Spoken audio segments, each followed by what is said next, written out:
The first time they called the police on me, I almost laughed. Imagine that, standing inside my own house, lights off, curtain drawn, while my family stood on the porch yelling, "She won't let us in!" as if my silence was a crime. The officers left when I showed them the deed. But the message was clear. My blood relatives saw my house not as mine, but as theirs. That was the night I stopped being their doormat. It hadn't always been this way. When I bought the house, keys trembling in my hand, I invited them in with pride. My first place, my sanctuary. I thought family would celebrate with me. And they did, at first. Cookouts on the weekends, sleepovers just for fun. But soon, their visits weren't invitations. They were expectations. We were just in the area. That was their excuse every Saturday. My living room became their lounge, my fridge their pantry, my time their entitlement. The first betrayal wasn't loud. It was a slow invasion. I noticed it in the details. My towels missing, cabinets rearranged, receipts for groceries I never ate. One afternoon, I came home early. My cousin's car sat in the driveway. Music thumped inside. When I opened the door, my own relatives froze mid-laugh, drinks in hand, as if I was the intruder. I didn't explode. I walked out, locked the door, and stood on the sidewalk until they filed past me one by one.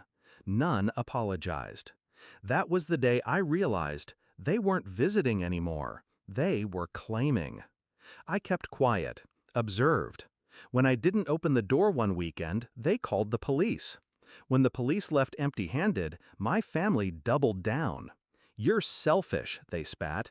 "You think you're better than us." That night, I made my decision. I wouldn't scream. I wouldn't beg. I would take everything back. Clean, precise, legal. The plan took weeks. Step 1, I rented the house to strangers. A corporate lease, ironclad, signed in my name. Reliable tenants, steady payments. Cameras installed, locks replaced, passcodes updated. Step 2, I waited. I knew my family would show up again, arrogant as ever. I wanted them to. The day came. A Saturday, of course.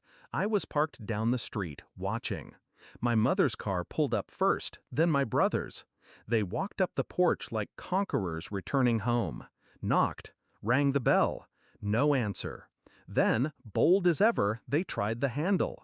But this time, the door swung open. And instead of me standing there, strangers appeared. My tenants.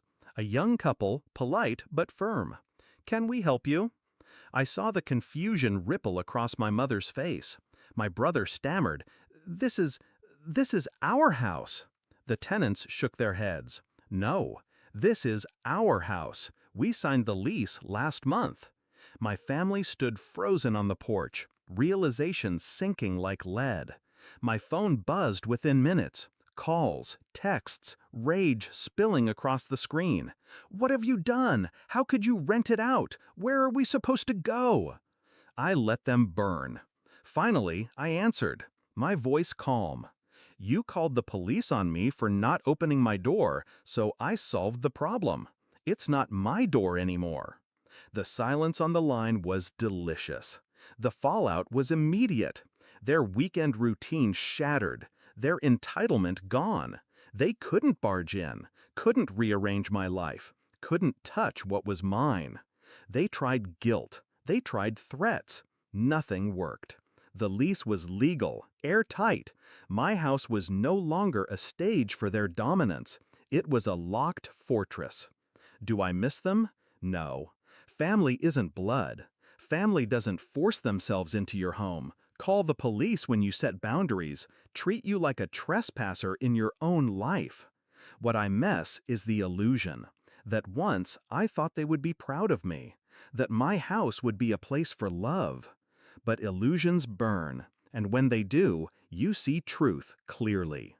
Now, when I drive past on weekends, I see my tenants' cars in the driveway. Laughter spilling from the windows. A life being lived, not stolen. And my family? They hover outside, powerless, finally on the other side of the locked door. Justice didn't come with fists or fire. It came with a signature, and the knowledge that the house they thought was theirs will never be again.